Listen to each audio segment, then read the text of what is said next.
Muito bem. Primeiramente, para a gente começar a falar sobre o modelo em espiral, nós devemos entender o que é um modelo em espiral.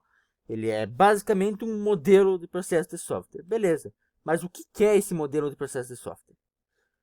Um modelo de processo de software é basicamente uma representação abstrata de como ele vai ser desenvolvido. Um desenho, podemos dizer assim, um desenho um pouco mais técnico, abrangendo um pouco mais de explicação sobre cada etapa, o que vai ser feito nela e o que é essa etapa. Essa técnica de modelo de processo de software, foi desenvolvida justamente porque a complexidade do software estava aumentando cada vez mais. Logo, ficava muito difícil você guardar tudo isso na sua cabeça. Também vale ressaltar que quando você for escolher um modelo de processo de software, assim, dentre os vários, assim, com cada um com sua funcionalidade e características, você deve levar em conta as necessidades do software, o que ele vai precisar fazer, o custo do software, quanto que vai custar desenvolvê-lo, e o tempo. Essas três são as principais, podemos dizer assim. Mas também podemos levar em conta, no geral, as demandas do usuário ao utilizar esse software e, em casos muito específicos, a quantidade de membros na sua equipe ou quantidade de equipes no seu time. Além do mais, podemos dizer que o modelo em espiral ele é um modelo evolucionário. Tá, beleza, mas o que é esse modelo evolucionário? Modelo evolucionário são modelos onde o software ele vai evoluindo, podemos dizer assim, adquirindo mais funcionalidades ou melhorando as atuais, dependendo do modelo. Além do modelo espiral, os modelos evolucionários também contam com o modelo incremental e o desenvolvimento baseado em componentes. Como vocês podem ver aqui na tela, esta imagem, podemos dizer assim, seria basicamente um modelo em espiral. Vocês podem ver justamente por que ele é chamado de modelo em espiral, certo? Porque ele vai uma volta ali, deu a primeira volta, acabou a versão 1.0. Deu a segunda volta, versão 2.0, deu a terceira volta, versão 3.0. Podemos dizer que seria algo assim. E, aliás, podemos ressaltar que, geralmente, os softwares podem, assim, atingir uma versão realmente final, mas podemos usar os exemplos dos jogos, por exemplo.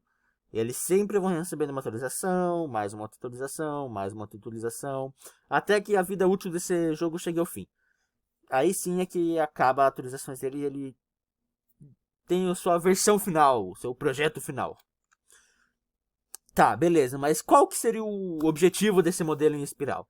Ele surgiu com umas características já bem conhecidas. As características desse modelo ali foram herdadas do modelo em cascata, que é um outro modelo, e o prototipagem, que ambos esses modelos não são modelos evolucionários, porém o modelo evolucionário em espiral herdou essas características. Ao mesmo tempo, ele acrescentou a análise de riscos. Nós podemos basicamente definir o modelo em espiral em 4 etapas. O planejamento, que é onde se concentra o levantamento de dados, uma parte muito importante. A análise de riscos. A engenharia. Engenharia, tá. O que seria essa parte de engenharia? Podemos dizer que seria a parte prática, onde você constrói o software, não somente com os códigos, mas também com desenho da interface, ou se for software baseado em um site, desenvolvendo o site, por exemplo. E a quarta e última etapa, a atualização feita pelo cliente. Esta é uma, se não das etapas mais importantes, porque essa quarta etapa podemos resumir em feedback. É o feedback do cliente. E baseando-se nesse feedback é que você vai construir a próxima versão. Entendes? Além do mais, podemos dizer que o modelo em espiral ele é um modelo um tanto interessante, porque ele permite que o cliente visualize seu software. Porém, vale lembrar que esta não é a versão final e você deve alertar o cliente quanto a isso, pois ele pode acabar desistindo por achar que o software dele está com um desenvolvimento meio lento e meio porco, podemos dizer assim. Além do mais, vale lembrar que ele vai ocorrer mudanças. Sua principal inovação é guiar o processo de desenvolvimento gerado a partir deste modelo, tendo uma base de análise de riscos e planejamento que é realizado durante toda a evolução do seu desenvolvimento. Os riscos são circunstâncias negativas que vão surgir durante o desenvolvimento de software, impedindo o processo ou diminuindo a qualidade do produto. Como exemplo de risco, podemos citar pessoas que vão abandonar a equipe de desenvolvimento, ferramentas que não podem ser utilizadas ou não serão utilizadas, e falhas em equipamento usados no seu desenvolvimento.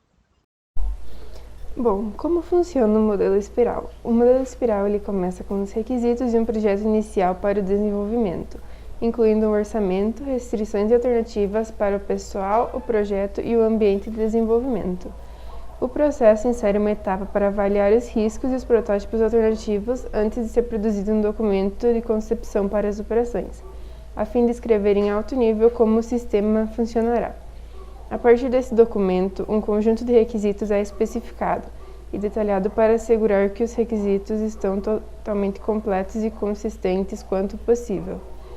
Consequentemente, a concepção das operações é o produto da primeira etapa, os requisitos são o principal produto da segunda etapa, a terceira etapa, o desenvolvimento do sistema produz o projeto e na quarta etapa habilita os testes. Em cada etapa, a análise de riscos apresenta diferentes alternativas em face dos requisitos e das restrições. A prototipação verifica a viabilidade e a adequação, antes que haja decisão por alguma alternativa. Quando os riscos são identificados, o gerenciamento do projeto decide como eliminar ou minimizar os mesmos. Bom, o modelo espiral ele descreve um fluxo de atividades evolutivo constituído de 4 estágios, como já foi falado antes, ele tem 4 etapas. E também pode ser chamado de estágio. No primeiro estágio, devem ser determinados objetivos, soluções e alternativas e restrições. No segundo estágio, devem ser analisados os riscos das decisões do estágio anterior. Durante esse estágio, também podem ser construídos protótipos ou realizar simulações do software. No terceiro estágio, tem as atividades da fase de desenvolvimento, incluindo design, especificação, codificação e verificação. A principal característica é que cada uma das especificações que vai surgindo a cada ciclo deve ser feita a verificação apropriadamente. Alguns exemplos dessas especificações são os requisitos do software, da arquitetura, da interface de usuário, dos algoritmos e dados. No quarto estágio, tem a revisão das etapas anteriores e o planejamento da próxima fase.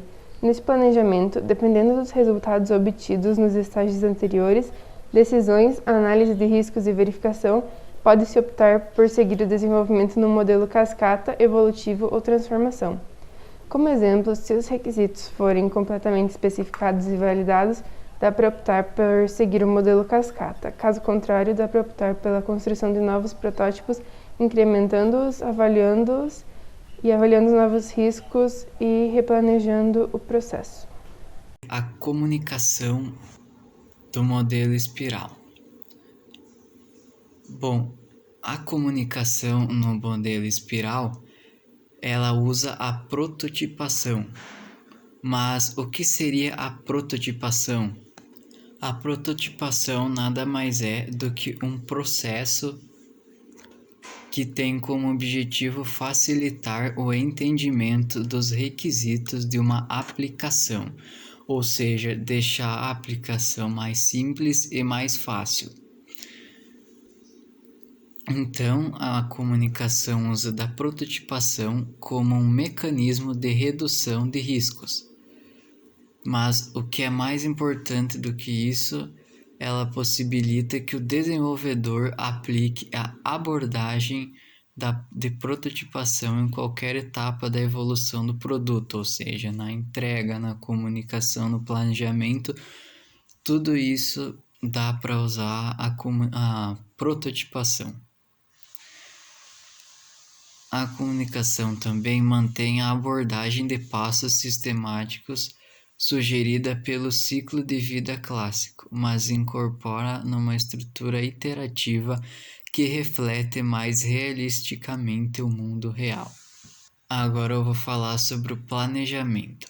O planejamento é uma parte do modelo espiral onde se determinam os objetivos, as alternativas ou as restrições envolvidas no software, e é realizado durante toda a evolução do desenvolvimento, ou seja, praticamente em todas as etapas você vai ter que usar o planejamento. Então, nada mais é do que, por exemplo, alternativas.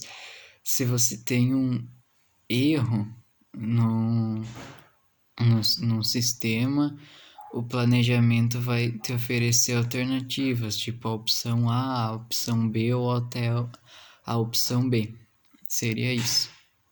Sua construção é guiada pelo risco, suporta sistemas complexos ou de grande porte, onde as falhas não vão ser toleradas.